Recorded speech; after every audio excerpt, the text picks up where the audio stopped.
교회를 오래 다니는 건 분명히 복입니다. 저는 신앙이 어릴 때 성경 말씀 중에 이런 말씀이 좀 싫었어요. 탕자가 돌아온 거, 나는 탕자가 아니라고 전제하기 때문에 나는 장자라고 생각하니까 탕자에게 무조건적으로 다 회복되는 게 얄밉더라고요. 그런 생각이 들었고요. 포도원에 소작인이 들어간 경우도 억울했어요. 아침에 9시에 일을 간 사람 한 양을 준다고 그랬어요. 그런데 중간에 12시에 들어온 사람이 있어요. 그 사람도 한 양을 줬어요. 6시가 퇴근인데 5시에 들어온 사람도 있었어요. 1시간밖에 일을 안 했는데 일당이 똑같았어요. 나는 그걸 받아들일 수가 없었어요. 왜? 공의로우신 하나님이 왜 이렇게 불공평하게 주느냐? 언제나 제가 교만한 게 무엇이냐면 나는 9시에 갔다는 거예요. 아니, 누가 9시에 갔다고 그랬어요? 내가요. 왜 그렇게 생각할까요? 모태신앙이니까. 형식적인 모습에 얽매였을 때는 그게 맞을지 몰라요. 진정으로 하나님과의 만남이 있는 그날이 저녁 5시였는지 12시였는지 어찌하냐고요. 탕자만 나갔다 들어와서 회복되었나요? 나는 정말 율법을 잘 지킨 장자였을까요? 아니요, 내가 매일 은혜 까먹는 탕자였더라고요. 근데 몰랐던 거죠. 그래서 억울하다는 생각을 했었습니다. 왜 늦게 온 사람 1시간밖에 일하지 않았는데 일당을 다 주냐? 내가 9시부터 왔는데 일당을 하나를 주면 다른 사람은 반을 줘야지, 30%를 줘야지. 이런 어떤 그 자기 틀, 이게 깨지지 않을 때는 하나님이 불공정해 보였었어요. 어느 날 그 자신이 나라는 걸 알게 되었을 때 하마터면 탈락될 뻔했네. 구원에서도 여러분 왜 그런 말씀이 쓰여 있냐면 예수 믿는 우리 주변에서 보면요, 오늘 새로 오신 새신자분도 계세요. 그분 구원 받을까요? 못 받을까요? 구원 받습니다. 믿습니까? 그 사람이 5시에 온 거예요. 이제 예수 믿기 시작한 사람이 5시에 온 거예요. 근데 혜택이 얼마나 많으냐면 구원을 다 주시는 거예요. 전 태어나자마자 기독교인이었어요. 저처럼 모태신앙으로 평생 예수 믿은 사람하고 똑같은 구원을 주시는 거예요. 오늘 처음 나오신 분도 믿습니까? 성경에서 하루나 이틀 예수 믿은 사람보다 더 빠르게 예수 믿고 구원받은 사람은 우평강도예요. 단 몇 분, 예수 믿은 지 몇 분 만에 구원을 받았어요. 6시에 퇴근이면 5시 55분에 들어온 거예요. 그런 사람이 어떻게 일당을 받아요? 근데 주셨거든요. 그것은 우리 주변에서 보면 돌아가시기 직전에 예수님을 영접한 분도 계세요. 임종을 앞두고 예수 믿는 분도 계세요. 그런 분도 진실한 마음으로 예수를 믿는다고 고백하면 구원 받습니다. 그러면 오래 믿은 우리들이 볼 때나 수십 년을 주님을 섬겼는데 40년, 50년, 60년 예수를 믿었는데 억울하지 않나? 억울하지 않아요. 왜 그러느냐? 거기 뭐라고 써 있냐면 12시에 들어간 사람도 저녁 5시에 들어간 사람도 일자리를 구하다 못 구한 거예요. 점심도 굶었어요. 간신히 주인을 잘 만나갖고 아주 선한 주인을 만나갖고 5시에도 1시간이라도 써주네. 일당을 다 달라는 소리도 못해요. 그냥 나는 써준 것만 해도 감사한 사람이에요. 근데 그 사람에게도 일당을 똑같이 줬단 말이에요. 그 사람은 은혜가 무엇이냐면 내가 삭슬 응당한 걸 받는 건 은혜가 아니에요. 하루 종일 아침부터 저녁까지 일했는데 일당을 받았다? 그거는 정당한 거예요. 근데 5시 반에 가갖고 30분 일했는데 일당을 다 받았다? 그건 은혜입니다. 믿습니까? 저와 여러분이 받은 건요, 은혜예요. 저 본토에 있는 이스라엘 사람들이 생각할 때 우리는 5시에 들어온 사람들이에요. 한국 사람은 모두 5시에 들어온 사람이에요. 근데 우린 구원받았다는 확신을 가지고 있잖아요. 우리도 구원받은 걸 믿으시길 바랍니다. 이게 하나님의 은혜지 우리 공로로 된 것입니까? 우리 예수 믿은 지 우리 대한민국 전체가 135년밖에 안 됐는데 아니 이게 무슨 전통과 역사가 있습니까? 몇 대를 내려가지도 못했어요. 4대, 5대를 넘는 기독교인이 한국엔 없어요. 얼마나 짧아요 이 기간이. 그런데 우리가 복은 얼마나 많이 받았냐면 대한민국에 받은 복은 전 세계적으로 유례 없는 복을 받은 줄로 믿습니다. 그럼 본토에는 이스라엘 사람들이 생각할 때 야구르죠. 저것들이 이럴 거 아닙니까? 예수 믿은 지 얼마나 됐다고 우리나라에서 태어나신 분인데 왜 복은 쟤네들이 다 받아? 그런 생각 안 할 것 같아요? 저 같은 마음이 있다면 소견이 좁으면 그런 생각합니다. 하나님의 은혜는 값없이 받는 게 은혜이므로 저희들 같이 5시에 들어온 사람도 구원을 받았고 예수를 오늘 믿기 시작했어도 구원을 받았다면 그분들에겐 분명한 은혜입니다. 아멘. 은혜는 값없이 주는 선물이란 뜻이에요. 우리가 값을 다 지불하고 받은 사람은 없습니다. 그러니 은혜지요. 그런데 오늘 에베소 교회의 초창기 담임 목사님은 바울이에요. 여러분이 아마 바울 목사님이 옆에 교회에서 목회하고 계신다면 가고 싶을걸요. 저도 못 막아요. 왜 그러냐면 비교가 돼야지요. 바울 같은 분이 그런 훌륭한 목사님이 계신 교회라면 미어 터지도록 사람이 모여들겠죠. 한국에서 좀 유명한 목사님도 그렇게 교회 성도들이 모여드는데 상상해 보십시오. 바울 목사님이 옆에 교회에 계시다. 엄청날 겁니다. 전 세계에서 소문 듣고 오는 사람도 많을 것입니다. 자, 바울이 그렇게 유명한 사람이었어요. 정말 무흠한 사람이었습니다. 과거의 죄는 죄인 중에 괴수였지만 그가 변화되어 돌이키고 나서는 변덕떨지 아니하고 오직 주님만을 향해 달려가는 멋진 그리스도인이었는 줄로 믿습니다.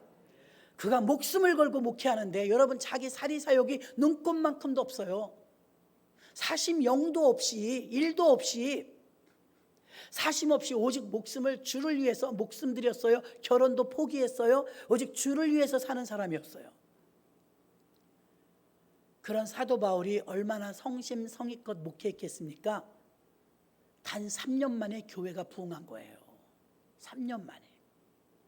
그런데 얄궂은 게 뭐냐면 장로님들도 세우고 교회가 막 틀을 갖추고 막 풍성하게 부흥했는데 하나님이 사도 바울더러 선교가래요.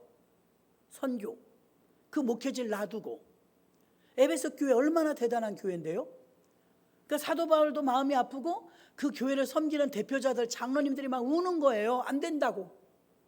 근데 사도 바울이 뭐라고 말하냐면 어디로 가실 겁니까? 예루살렘으로 간대요. 예루살렘은 복음이 그곳에서 나온 것 아닙니까?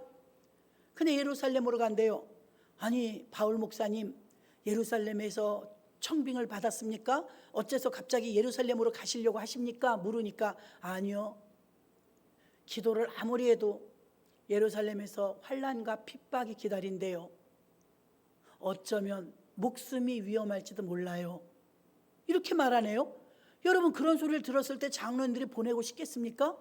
그렇다면 여기서도 주의 일을 하는 건데 에베소 교회 성도들이 단 한 명도 목사님이 다른 데 가시는 걸 원치 않는데 여기 양떼들은 양떼 아닙니까? 에베소 교회를 더 지켜주십시오. 강청했어요.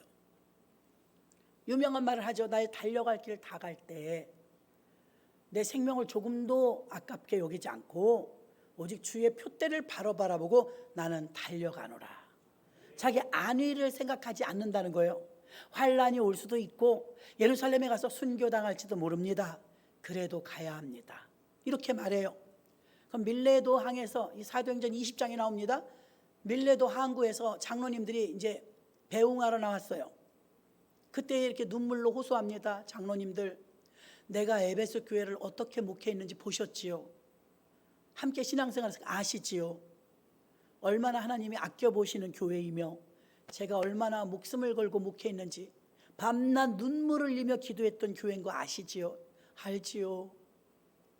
이 교회를 장로님들께 잘 부탁합니다. 후임자로는 연약한 자가 옵니다. 누구예요? 디모데였어요. 디모데는 성격이 여자 같다고 그랬죠. 또 이게 혼혈인이기도 하지만 매사에 좀 뭐랄까요, 바울하고는 상대도 안 돼요. 모태신앙이긴 하지만 여리디 여린, 나이도 어린 그 시대의 장로님들이 볼 때는 애송이지 않았겠습니까? 디모데를 잘 도와서 교회를 잘 세우십시오. 장로님들이 눈물 콧물 흘리고 부둥켜 안고 항구에서 헤어질 때 엉엉 웁니다. 난 사도행전 읽을 때마다 거기 나오면 그냥 거기서 멈춰요. 목회자가 아니면 느끼지 못하는 그런 마음이 거기서 읽혀요. 에베소 교회를 떠나면서 부귀와 영화가 기다린 것도 아니고 하나님이 강력하게 역사하겠다는 걸 보이는 것도 아니고 환난과 핍박이 있다고 했어요. 성령이 예루살렘으로 가면 어쩌면 순교까지도 각오해야 된다고 그랬어요. 그런데도 갑니다. 복음을 증거하러 하나님 뜻이기에 그렇게 가게 됩니다. 이렇게 여러분 그 대사도 바울이라는 사람이 목회하던 그 자리를 후임자로 디모데가 올 때 디모데가 마치 옛날에 모세의 뒤를 이었던 여호수아처럼 마음이 얼마나 떨렸겠습니까? 두려워하고 그 에베소 교회를 맡기는 것입니다. 근데 에베소 교회가 그때 즈음에는 부흥도 많이 했고 사도 바울이 훈련도 많이 시켰지만 약간 이게 1세기 교회는 그런 게 있습니다. 원래 신정국가였기 때문에 자기들이 종교가 없는 사람들이 아니에요. 교인들이 전부 유대교인이었어요. 우리나라는 거의 전도할 때 보면 초창기에 전부 불교인이었어요. 그런 것처럼 유대교인들이었거든요. 유대교인들은 뿌리 깊이 내려있는 어떤 유대교 사상이 있습니다. 그 유대교 사상이 있어가지고 유대교에서 창설된 이단이 그 당시에 영지주의였어요. 영지주의자들은요 신비주의자들입니다. 영과 육은 분리다. 고로 무슨 짓을 해도 괜찮다. 영만 하나님께 깨끗하면 된다. 육은 무슨 짓을 무슨 죄를 저질러도 이건 분리다. 이런 사고도 가지고 있는 위험한 이단들이 그때도 들끓었어요. 오늘날도 신천지나 여호와의 증인이나 몰몬교나 안식교나 뭐 많지 않습니까? 이단들 비슷한 기독교의 성경을 조금씩 짜집기 해가지고 와서 이단이 나오는 거예요. 유대교에서 파생된 것은 늘 어느 부분에 이 영지주의가 이단이었냐면 신비주의. 지극히 자기 주관적이었어요. 자, 주관적이 무엇이냐? 베드로가요 예수님의 수제자면서 3년 반 동안 따라다니고 훈련 교육 다 받았습니다. 그래서 제자였고 제자 중에 탑이었습니다. 그럼에도 불구하고 예수님이 베드로, 요한, 야고보 3명만 데리고 변화산에 갔습니다. 그때 밤새 기도하죠. 그런데 갑자기 희한한 일이 생겼어요. 빛이 막 둘르더니 예수님의 얼굴이 하얘진 거예요. 3년을 봤어요, 예수님을. 그 예수님을 3년을 보다 보니까 어떤 역사가 있어요? 예수님하고 식사도 같이 했고 신방도 같이 다니고 같이 걸어다니고 같이 자고 하다 보니까 예수님하고 어느 정도 오래 있다 보면 스스럼이 없어져요. 그래서 예수님이 하나님의 아들이신데 하나님의 아들같이 여겨지는 것이 아니라 그냥 우리 동료처럼 여겨지는 거예요. 이거 조심해야 합니다. 허물이 없는 건 위험이 따릅니다. 그러니까 예수님에 대한 존경심과 예수님에 대한 신격화가 사그러들 때쯤이었어요. 우리하고 뭐 똑같네. 예수님도 함께 밥 먹고 함께 자고 함께 전도하고 다만 말씀 선포만 예수님이 하실 뿐이지 우리나 예수님이나 뭐가 달라? 이런 위험한 생각이 처할 때쯤에 변화산을 갔어요. 우리하고 다른 모습으로 확 바뀐 거예요. 어떻게 되죠? 얼굴이 하얘. 모세가 시내산에서 빛이 났던 것처럼 예수님은 예수님인데 내가 사랑했던 그분은 그분인데 그분이 아니에요. 얼굴이 번쩍번쩍하면서 원광이 나오듯이 막 빛이 나요.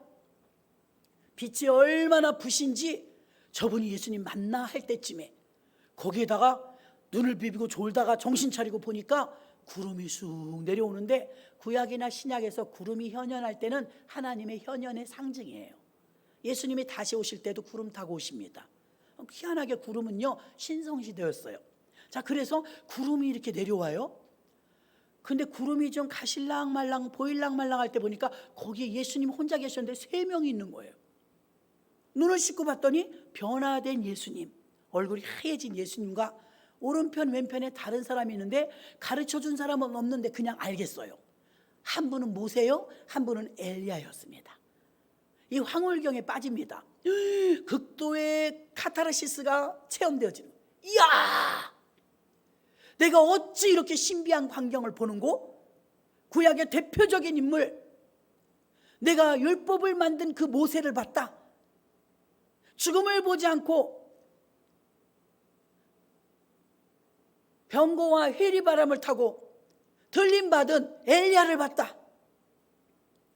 이런 광경은 내 평생의 처음이다. 여러분, 우리도 그런 광경이라면 아마 황홀경에 빠져갖고 정신이 혼미할 것입니다. 제가 강하게 은혜 받았을 땐요, 저는 똑바로 걷는다고 걷는데 술 취한 사람처럼 비틀비틀 걸어가더라고요. 저는 너무 기쁘고 좋아서 날아갈 것 같고 발이 땅에 닿는 것 같지 않는 기쁨 속에 가는데 옆에 같이 가시는 우리 부사역자님들이 부축해 줬어요. 왜요? 제가 취한 거예요. 그 황홀경에 취한 거예요. 나는 베드로가 이 황홀경에서 취했다는 걸 충분히 이해합니다. 이게 엄청난 사실을 본 거예요. 엘리야를 봤어요. 모세를 봤어요. 달라진 예수님을 봤어요. 늘 자기들하고 함께, 보통 우리랑 똑같네 이런 생각이 들 때쯤에 교회 오래 다니신 분들은요, 무료할 때가 있어요. 목사님도 뭐 우리랑 뭐 동급이시네. 장로님도 뭐 오래 다녀서 장로 됐나 보네. 유별난 게 없네 등등. 여러분들의 신앙생활이 오래되면 위험할 수가 있습니다. 보편화시킬 때가 있어요. 다 똑같다. 예수님에 대해서 신비감이 떨어졌습니다. 예수님을 따라다니긴 했지만 예수님에 대한 신비감은 이제 멀어졌습니다. 3년을 따라다니까 별거 다 봤습니다. 이제 기적과 이적과 이 표적은 이 여사가 되어버렸습니다. 당연한 것으로 받아들이게 되었습니다. 그럴 때쯤 하나님은 그의 얼굴이 변화되어서 그분은 그분인데 그분이 아닌 것 같은, 그런 예수님은 차별화되어지고 다른 분이라는 걸 하나님이 변화산에서 보여주신 줄로 믿습니다. 정신을 바짝 차리고 베드로가 봅니다. 이 황홀경에 빠져서 주여, 내가 이곳에 초막셋을 건축하겠습니다. 집을 3개를 짓겠습니다. 묻지도 않는데, 시키지도 않았는데 자발적으로 말하는 거예요. 하나님, 하나는 주님을 위해서, 하나는 모세를 위해서, 하나는 엘리야를 위해서 기념관을 짓겠습니다. 기도원을 짓겠습니다. 이 산은 변화산 기도원입니다. 자기 열심히 앞서가는 거예요. 막 카타르시스를 경험하니까 이게 절제가 안 되니까 자기가 돈이 있는지 없는지 생각도 안 하고 주님이 기뻐하는지 안 기뻐하는지 관심도 없고 자기만 좋은 거예요. 영지주의는 자기중심 신앙이에요. 자기중심. 자, 근데 이렇게 막 고로 올라가고 있었던 베드로의 이 절제 없는 상상력을 절제시킨 건 누구냐면 예수님입니다. 구름 속에서 소리가 나요. 고대인들은요, 구름이나 하늘에서 소리가 나면 의심 1도 안 하고 하나님이라고 믿습니다. 이는 내 아들이니 내 기뻐하는 자라, 너는 그의 말을 들을지니라. 이런 음성이 들리는 거예요. 이게 무슨 소리지? 귀에 또렷해 들리는 거예요. 집을 짓겠다는 말보다, 엘리야나 모세를 본 황홀경보다 여기 앞에 계신 너의 스승, 너를 지도하는 너의 스승인 예수님, 그의 말을 들으라는 거예요. 구름 속에서 그 소리가 났어요. 너는 그의 말을 들을지니라. 그리고 다시 눈을 떠서 봤더니 모세도 없어지고 엘리야도 없어지고 성경에 써 있습니다. 예수만 보이더라. 예수님이 그래갖고 어떻게 했어요? 그래, 그럼 너 여기다 건축 3개 해, 나 먼저 간다, 그런 게 아니라 데리고 내려왔어요. 우리가 여기 기도하러 올라왔지, 산에서 우리가 도 닦으려고 온 게 아니다. 지금 밖에서는 유리방황하는 양들이, 혼돈한 양들이 얼마나 많은데 우리는 기도했으니까 어서 가자. 그래가지고 데리고 내려왔습니다. 아멘. 그리고 그 사건은 묻혀요. 왜 묻히느냐? 거기 황홀경에 빠져서 계속해서 고하고 행진했다면 베드로는 또 하나의 이단을 창설하는 것입니다. 그래, 예수님이 그 자리에 계셨고 하늘에서 음성이 나기를 너는 그의 말을 들을지니라.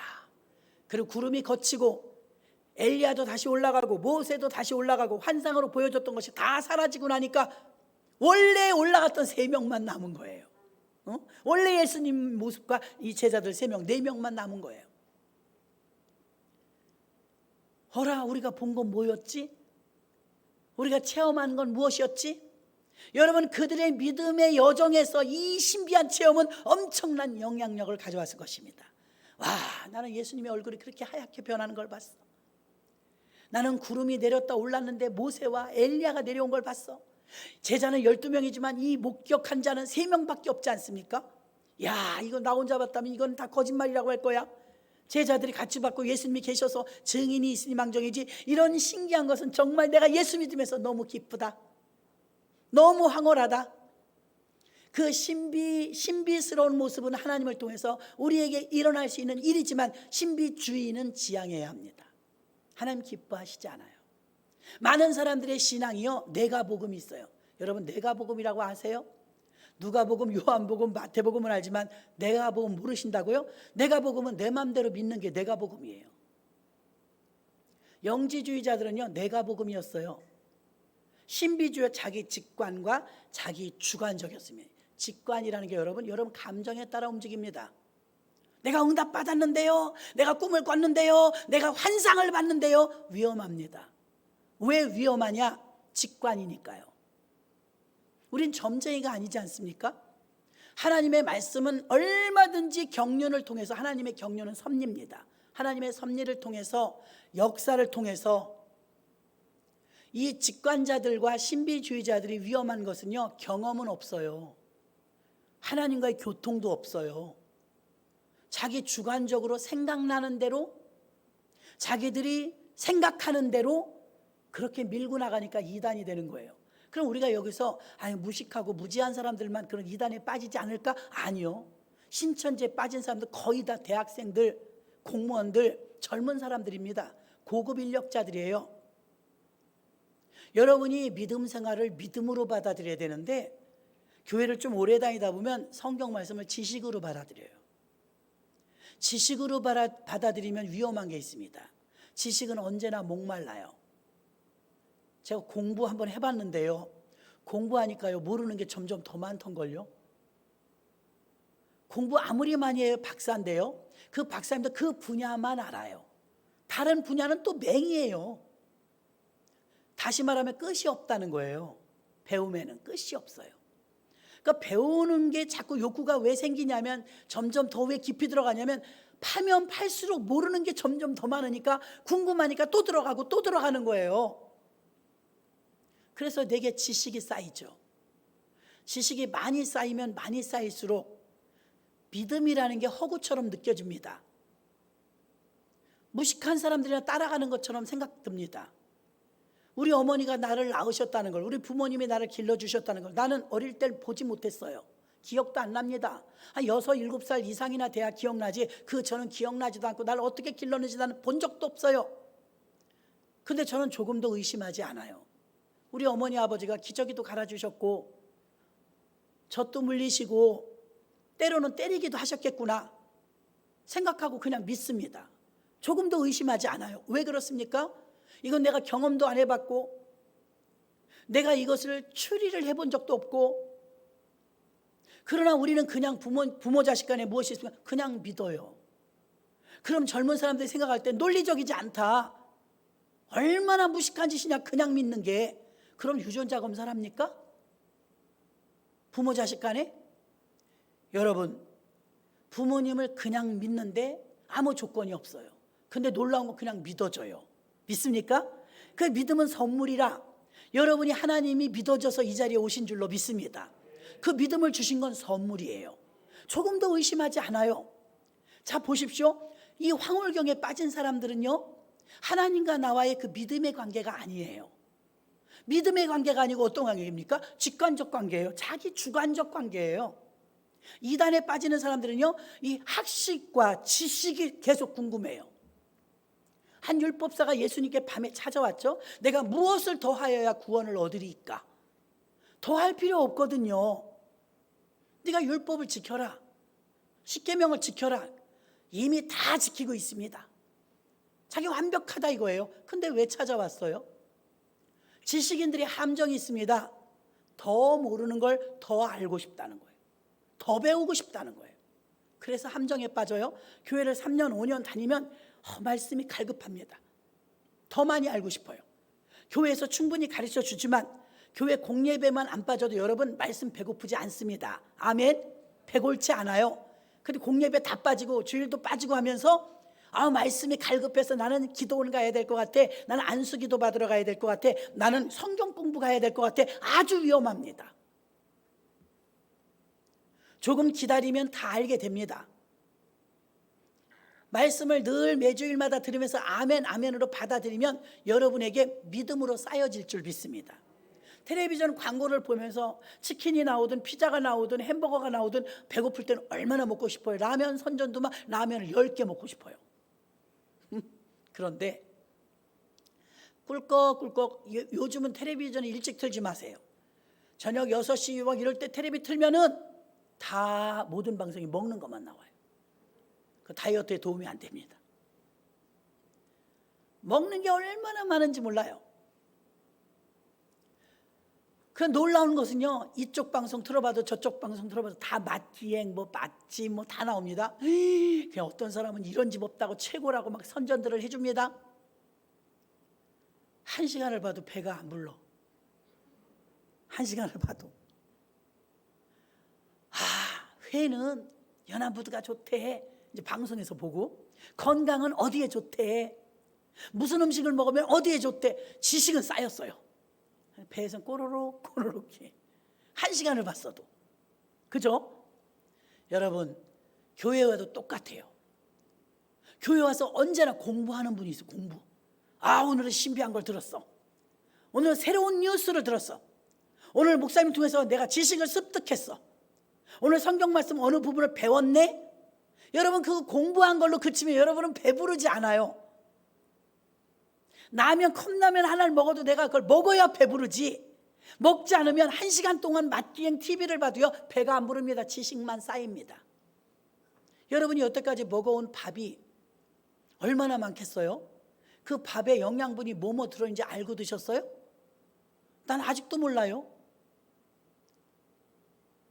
탄수화물이 많다는 그것만 하도 들어가지고 쌀밥을 먹으면 안 좋대. 탄수화물이 있어. 당분이 있대.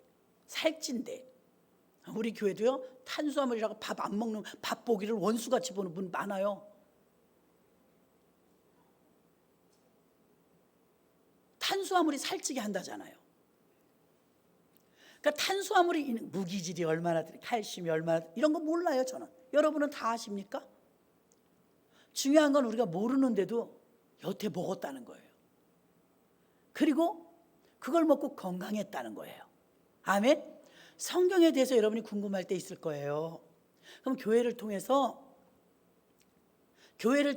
목사님을 통해서 여러분이 특별한 부분이 있다면 들으시고 배우시고 교육도 받으시고, 그러나 여러분이 조금 몰라도 좀 연약해도 여러분이 지금 건장하게 지금 예배 드리러 오셨다는 사실은 성경을 구약인지 신약인지 몰라도 교회 와서 찬송하고 예배하고 기도하니까 막 늘어졌던 이 육신이 막 기쁨이 충만하고 생기가 넘쳐나고 하나님의 은혜 주시니까 감사가 넘쳐난다면 여러분은 먹은 겁니다. 먹은 거예요. 신약인지 구약인지 성경 몰라도 어느 부분은 짧은 장들은 여러분 모르잖아요. 이게 몇 장인지도 1189장입니다.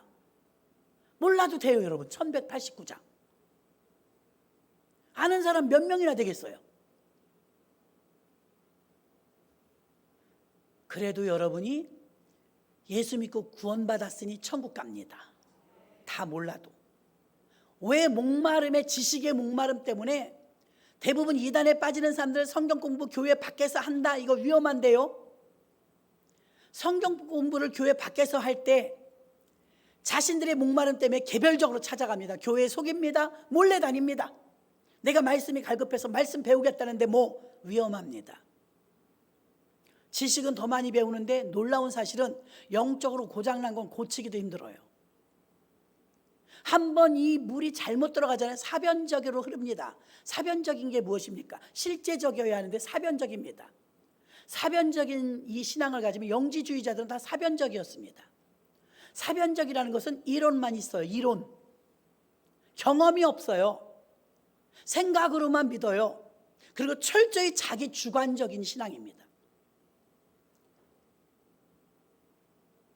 그러니까 이단에 빠지는 모든 사람들은 공부 많이 합니다. 이단인데요, 신천지에 입교하려면 6개월을 교육받아야 된대요. 하루에 10시간씩. 신천지에서는요, 나이 드신 분은 전도 안 해요. 거절당합니다. 대학생, 공무원이 1순위래요. 그들을 집중적으로, 그들의 맹점이 뭐예요? 지식에 목말라 하고 있다는 거죠. 더 배우고 싶어 하는 거예요.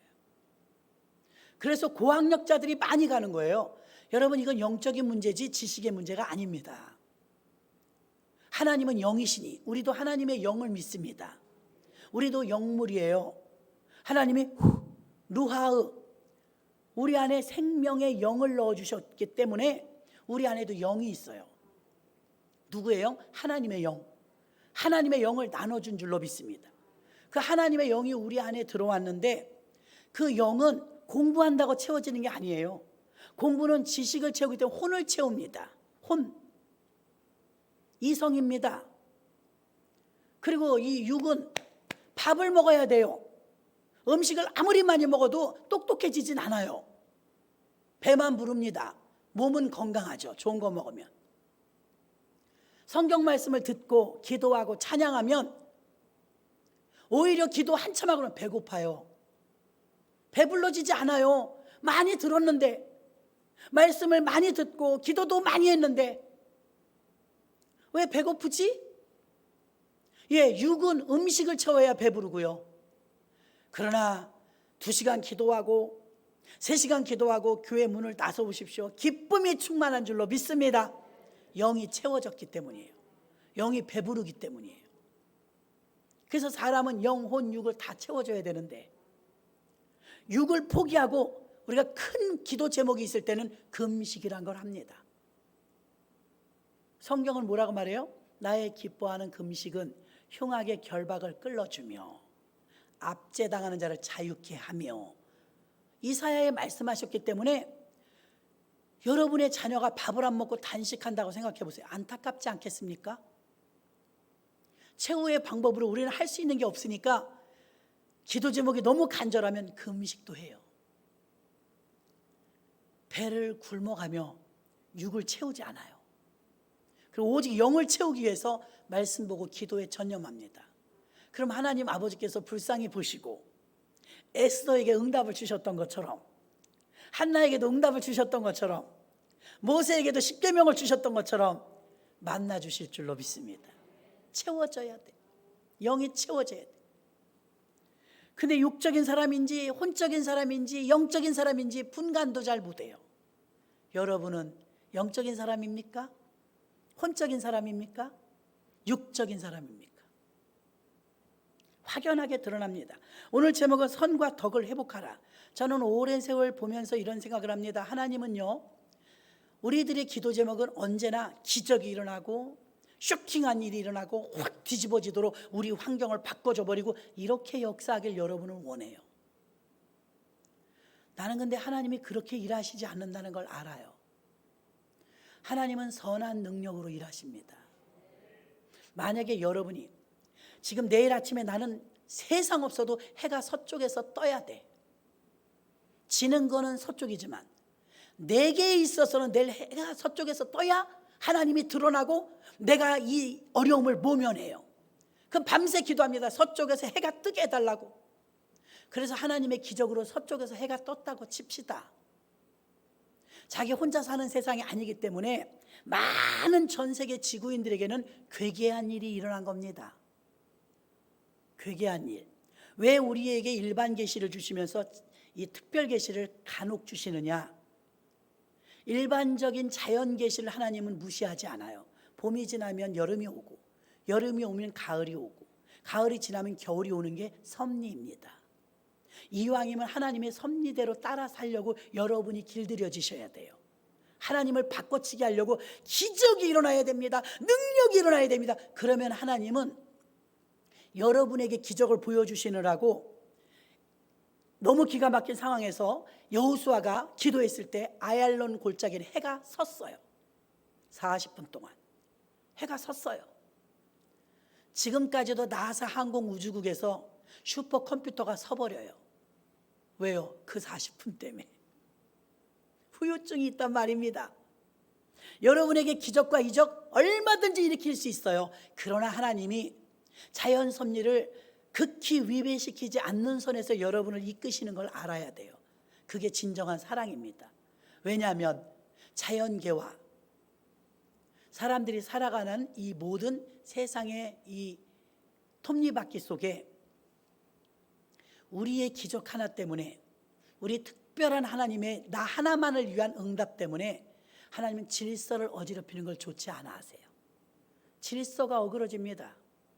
서쪽에서 해가 떴다면 하나님이 나를 특별히 사랑했다고 우리 생각합니다. 와, 내가 기도했더니 하나님이 서쪽에서 해가 뜨게 해주셨어, 이렇게 생각합니다.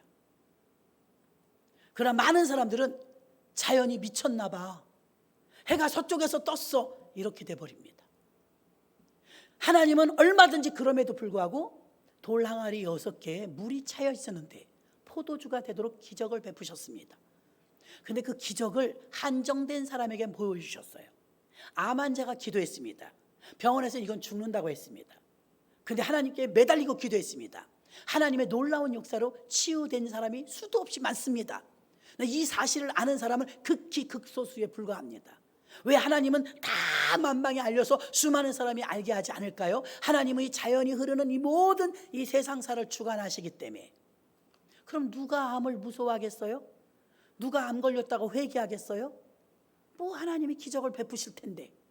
그냥 우리의 상식이 되어버립니다. 하나님은 자연 질서를 존중하십니다. 하나님이 만든 자연 질서는요, 나는 인천 대공원에 가면 여기 지금 아름다운 흰색 꽃이 있습니다. 얘는 지금 꺾인 것이지만 대공원에 봄에 가면요, 철쭉이 잔치를 합니다. 제가 공원이 생겨날 때부터 거의 1년에 한 번씩은 갔을 거예요. 여러분들도 마찬가지일 겁니다.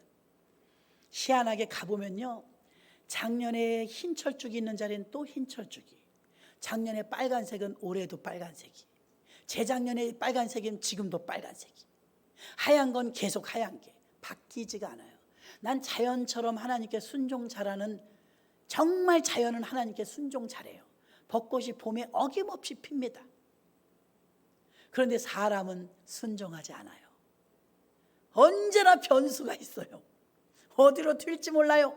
오늘은 믿음이 있는 것 같은데 내일은 변덕이 있어서 비나이다 비나이다 그러고 있을지도 몰라요. 자연만 순종해요. 여러분, 하나님이 이 주신 이 세상 우주 만물은요, 하나님의 자연과 섭리 속에 잘 움직이고 계십니다. 하나님은 바다가 있어야 될 곳에 바다를, 산이 있어야 될 곳에 산을 완전한 걸 세팅해서 주셨어요. 홍수가 나기 이전에 지구의 온도는요 16도, 15도에서 17도 사이였답니다. 지구촌은 어딜 가도 15도에서 17도, 사람이 가장 긴장하고 살기 좋은 온도가 15도에서 17도래요.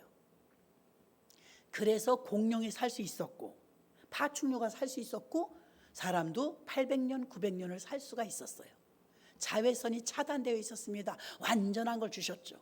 사람 지으셨음을 한탄하사 홍수가 내렸네요. 성경의 욥기에 보니까 아랫샘을 터치고 윗샘을 터쳤대요. 비가 아닙니다. 비도 왔지만 비만 가지고는 지구가 다 잠기질 않아요. 지하수가 터졌습니다. 지구를 감싸고 있는 물주머니를 터쳤어요. 그 물주머니는 지구를 감싸고 우리들에게 어떤 영향을 줬냐면 자외선을 차단해 주었습니다. 자외선을 차단해 줌으로 우리가 노화가 더디오죠. 800년, 900년을 살 수 있었던 것입니다. 물샘을 터뜨려 버렸습니다. 사람 지으셨음을 한탄하사 다 쓸어버리리라. 그런데 믿음의 사람 노아와 노아의 가족들은 구원하셨죠. 그리고 나서 급속도로 수명이 줄어듭니다. 너의 연수는 120년이 되리라. 지금 계속 문명이 발달해서 모세는 말했습니다. 시편에서 사람이 70을 살 것이요 강건하면 80이로다. 그러나 창세기에서는 너의 연수는 120년이 되리라. 사람이 문명이 발달하고 좋은 것 먹고 영양가 운동 다 해서 아무리 난리쳐도 120년은 넘지 않을 것입니다. 성경이 말하고 있기 때문이죠. 100세 시대 100세 더 살 겁니다. 100세 갖고 지금 난리죠. 100세보다 더 살 겁니다. 120살까지는 살 수 있을 거예요. 그래서 자연계가 망가짐으로 결국 타격이 우리에게 온 거예요. 800년 900년 못 삽니다. 많이 살아 이제 120년 살 것입니다. 물주머니가 터졌기 때문이죠. 자, 이렇게 자연계가 터져버리면 우리에게 불이익이 와요. 지금 자연이 화났죠. 해일이 옵니다. 쓰나미가 옵니다. 지진이 옵니다. 백두산이 곧 터질 거래요. 백두산은 분화구가 1000년에 한 번씩 열린답니다. 1000년이 다가오고 있대요. 우리가 태어나기도 전에 1000년 전에 백두산이 폭파하는 게 사진이 다 있습니다. 그때 그 분진이 일본까지 갔답니다. 일본까지. 그러면 그 분진이 그 화약과 같은 백두산이 지금 막 물이 부글부글 끓고 있습니다. 몰래 잠입해서 일본 기자들이 찍었어요. 백두산이 눈이 다 녹았어요. 눈이 녹았다는 건 땅이 뜨거워지고 있다는 거고요. 땅이 뜨거워지고 온천수가 나오고 있다는 증거는 벌써 용암이 끓어올라오고 있다는 것입니다. 용암이 끓어올라오면 언젠간 분출하죠. 화산 폭발합니다. 북한은 알고 있어요. 자기네가 개발하거나 검사할 능력이 안 돼서 일본이 한 거예요. 백두산이 터지면 남한은 안전할까요? 일본까지 간다는데 어찌 안전하겠어요? 북한만큼은 아니라도 우리도 타격이 클 것입니다. 그런데 그 백두산이 끓고 있어요. 성경은 말합니다. 물로 한번 지구를 다 침식시켜 버리니까 너무 참혹해요. 하나님도 마음이 안 좋아. 야, 너희가 너무 죄를 지어서 내가 한번 쓸어버렸는데 너무 참혹하다. 그 죽은 시신이며 물면 얼마나 굉장히 있겠습니까? 아무도 살지 못했습니다. 코로 기식하는 건 모두 죽었습니다. 그때 하나님께서 말씀하셨습니다. 내가 다시는 물로 심판하지 않으마. 그 증거로 무지개를 준다. 무지개가 왜 나온 건데요? 언약의 증거입니다. 동성애자들 쓰라고 만든 게 아니고 무지개는 언약의 증거입니다. 이 나쁜 것들은 좋은 걸 다 갖다 써요. 무지개 뜻은 언약입니다. 무지개를 우리에게 보여주시면서 노아야, 내가 다시는 인간에게 물로 심판하지 않으마. 저는 쓰나미가 어디서 많이 난리쳤다고 해도 국가적으로 조금은 이상이 있을 수 있지만 다시는 물로 심판하지 않는다는 하나님의 말씀이 있었으므로 나는 쓰나미나 홍수로 이 지구가 멸망하지 않을 건 알아요. 그러나 하나 조심해야 될 건 불로 심판할 수 있어요. 불로. 우리가 가스가 이 도시 같은 데는 어떻습니까? 가스가 폭발해도 이 보통 일이 아닙니다. 그런데 인간이 만든 가스로 세상을 전멸하진 않을 것입니다. 상상을 해봅니다. 어쩌면 화산일 수도 있겠구나. 어쩌면 불바다가 될 때 화산일 수도 있겠구나. 소돔과 고모라산과 같고 노아의 때와 같다고 했으니까 다시는 물로 심판하지 않는다고 했으니 그럼 불로는 심판하실 수도 있지 않은가? 그럼 불로 심판하면 그 불이 어떤 불이겠는가? 이미 감춰져 있다는 거죠. 땅속에서 감춰져 있다는 것이죠. 우리에게 얼마나 많이 보여주고 있습니까? 화산 폭발 같은 거. 인간의 힘으로는 불가능한, 막을 수 없는 일들입니다. 여러분, 자연은 지금 화가 났습니다. 하나님이 원래 세팅해 준 완전한 지구를 잘 보존하고 살면 되는데 우리가 편리에 의해서 우리는 도시로 모입니다. 송도 신도시 쓰레기 매립장입니다. 저는 보았습니다. 그렇게 비싸요. 논현동이 훨씬 좋아요. 왜요? 이건 진짜 땅이에요. 제가 보았습니다. 여긴 진짜 땅이에요.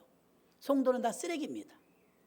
쓰레기 메꿔서 지도가 바뀌었죠.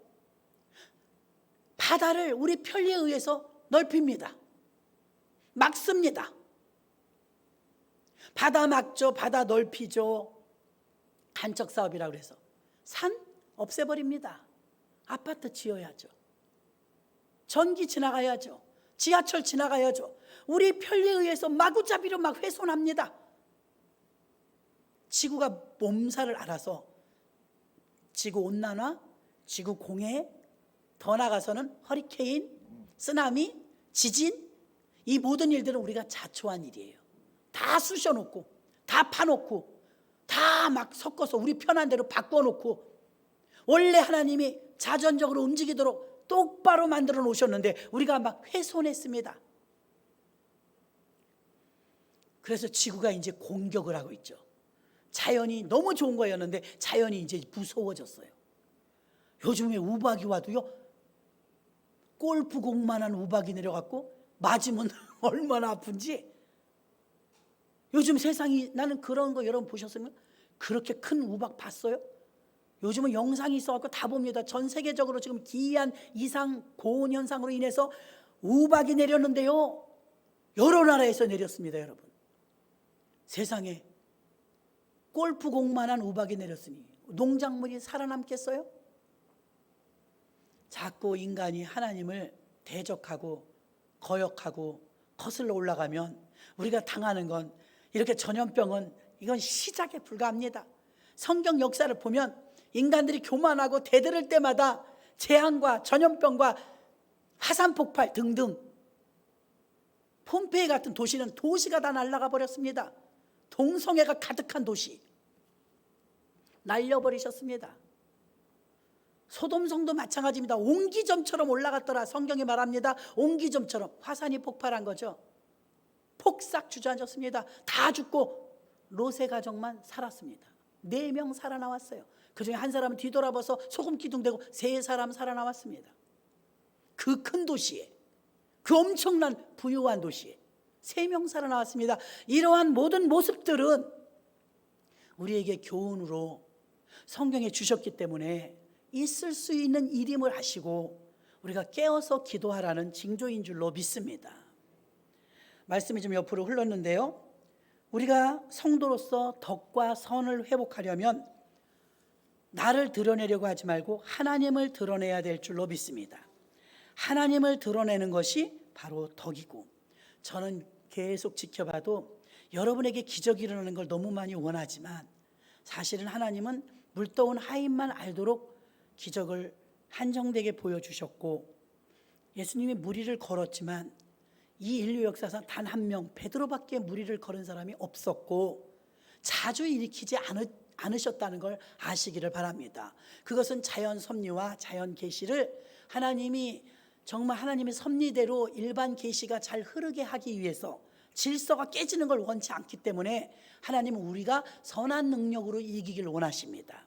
그래서 하나님은 우리에게 다 선한 모습으로 바꿔주셔가지고 합력하여 선을 이루게 하셔서 결국 하나님 영광을 드러나게 하시는 줄로 믿습니다.